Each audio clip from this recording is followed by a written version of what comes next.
Champions ট্রফির অপ্রতিরোধ্য দুই দলের মাঝখানে আজকে খেলাটি অনুষ্ঠিত হয় ভারত বনাম নিউজিল্যান্ড। ভারতও ছিল অপ্রতিরোধ্য, নিউজিল্যান্ডও অপ্রতিরোধ্য, তাদেরকে কোনো দলই হারাতে পারতেছিল না।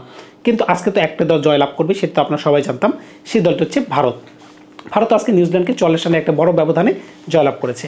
ভারত আজকে কোন ধরনের ট্রাম্পকাটি খেলেছে আপনারা খেয়াল করেছেন কি? বরুণ চক্রবর্তীকেই খেলাইছে একজন পেস বোলারকে ডাউন করে। বলছিলাম হার্ষিত রানাকে আজকে তারা খেলায় নেই। ভারত একবার শ্রীলঙ্কাতে ট্রাইনেশন সিরিজের একটা ফাইনাল ম্যাচ খেলতেছিল। ওই ম্যাচের ফাইনালে শ্রীলঙ্কা কী করলো, হঠাৎ করে মেন্ডিসকে খেলাইলো। জীবনের প্রথম ম্যাচ হঠাৎ করে তিনি কী করলেন, ভারতের 6-7টি উইকেট ফেলে দিলেন, সম্ভবত 6টি উইকেট ফেলে দিলেন।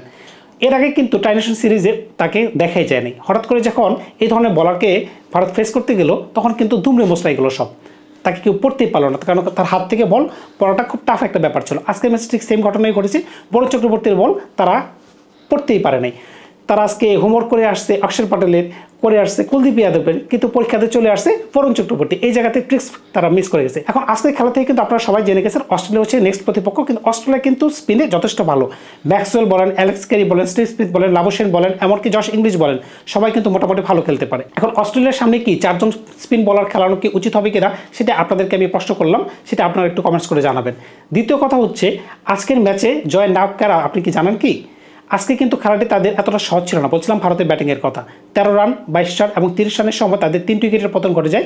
যখন রোহিত শর্মা, বিরাট কোহলি, শুভমন গিল আউট হয়ে যায়, তখন কিন্তু শ্রেয়াস আয়ার এবং অক্ষর প্যাটেলের মাঝখানে একটি বড় পার্টনারশিপ হয় এবং শেষের দিকে আমাদের সবার প্রিয় হার্দিক পান্ডিয়ার 45 বলে 45 রানে একটি ঝড়ো ইনিংস কিন্তু ভারতকে 249 রানে একটা বড় রান করার সামর্থ্য এনে দেয়। 249 রান বড় কেন বলতেছি, এটি এই মাঠের সর্বোচ্চ রান, তো বুঝতেই পারতেছেন এই রানটিকে কেন আমি বড় বলতেছি। এমনকি আপনারা যদি খেয়াল করেন, নিউজিল্যান্ডের স্টার্টও কিন্তু ভালো ছিল।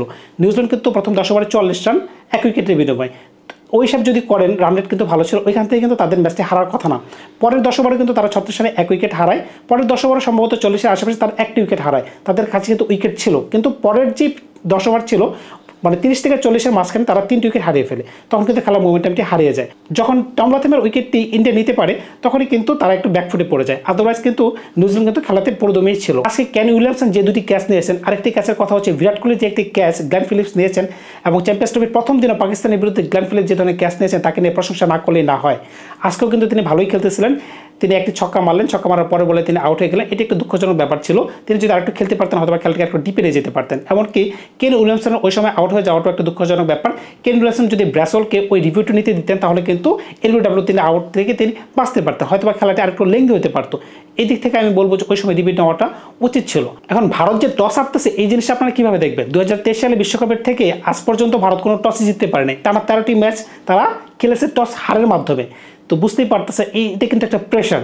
এখন সেমিফাইনাল এবং ফাইনাল যদি তারা যেতে পারে, তারা কি এইটি ওভারকাম করতে পারবে কিনা সেটা আমার জানা নাই। টস হারলেও কিন্তু তাদের লাক কিন্তু ভালো যাইতেছে। এখন দেখা যাক, বাকিটা সময় বলে দিবে। আজকের ম্যাচে শ্রেয়াস আয়ারের 79 রান কিন্তু খুবই গুরুত্বপূর্ণ ছিল। সে যে ধরনের শর্ট সিলেকশনগুলো দেখিয়েছে, যেভাবে তিনি খেলেছেন, ফ্লুয়েন্ট শটগুলো খেলেছেন, তিনি যদি আরেকটু খেলতে পারতেন, ভারতের রান কিন্তু আমি তৎক্ষণাৎ দেখতে পেয়েছিলাম যে 270 বা 80 যেতে পারে।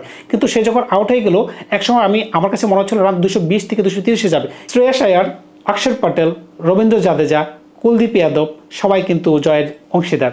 সেই সাথে বিশেষ করে যদি বলতে হয়, তার নামটি না বলে না হচ্ছে, তিনি হচ্ছেন বরুণ চক্রবর্তী। এখন বরুণ চক্রবর্তী কিন্তু আজকের ম্যাচে খেলার কথাই না। তিনি যেভাবে দলে ঢুকেছেন, এখন কি তা এই পারফরমেন্স করার পরে কি ভারত টিম কি তাকে দল থেকে বের করে দিবে?